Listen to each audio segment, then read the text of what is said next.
This channel does not promote any violent, harmful, or illegal activities. All content provided by this channel is meant for an educational purpose only. Chopra কাণ্ডের show cause হয়ে যাওয়ার পরেও অবস্থানে অনড় তৃণমূল বিধায়ক হামিদুর রহমান ফের তিনি বললেন মহিলা অন্যায় করেছেন, মহিলার চরিত্র নিয়ে প্রশ্ন তুলিনি, অন্যায় করেছেন সেটা নিয়েই বলেছি।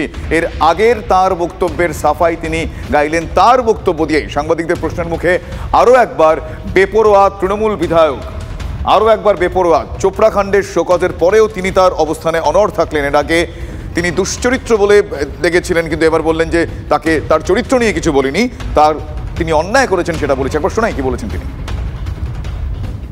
মহিলার অসম্মান হয়েছে, তার জন্য আমি দুঃখ প্রকাশ করেছি। আমি মহিলার চরিত্রের পরে উঠাইনি, মহিলাটা অন্যায় করেছে, অন্যায়ের ব্যাপারে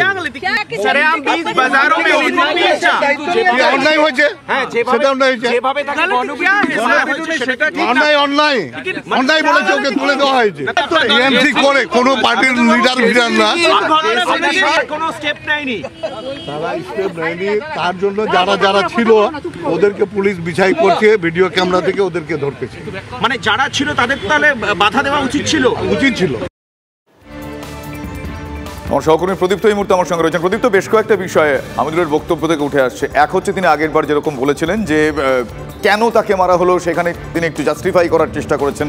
আজকেও তিনি বলছেন যে অন্যায় হয়েছিল, কিন্তু কি কারণে সেটা দেখতে হবে। এবং আবার তিনি বলছেন যারা ভিডিও করেছিল তারা কেন আটকালো না। সব মিলিয়ে বিভিন্ন ফর্মে বিভিন্নভাবে কিছু বাঁচানোর চেষ্টা হচ্ছে বলে মনে হচ্ছে না?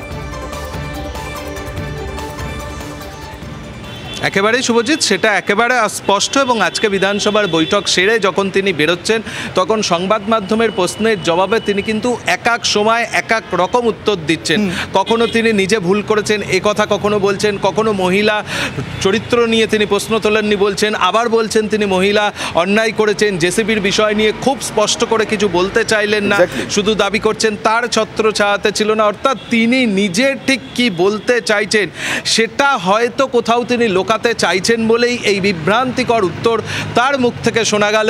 এবং তিনি কোথাও গিয়ে সবটাই যেন কোথাও একটা, তুমি যেমনটা বললে যে কোথাও একটা গোপন করার চেষ্টা করছেন বলেই হয়তো এক এক বিষয় কয়েক সেকেন্ডের মধ্যে তিনি যখন উত্তর দিচ্ছেন তখন বিভিন্ন রকম ভাবে একদমই তাই, খুব কম সময়ের মধ্যে তার বয়ান নানাভাবে পরিবর্তিত হচ্ছে, যে কারণে আরো একবার সে প্রশ্নটা উঠছে যে কোনো না কোনো ভাবে কাউকে বা অনেককে আড়াল করার চেষ্টা নয় তো, পাশাপাশি অস্বস্তিও রয়েছে।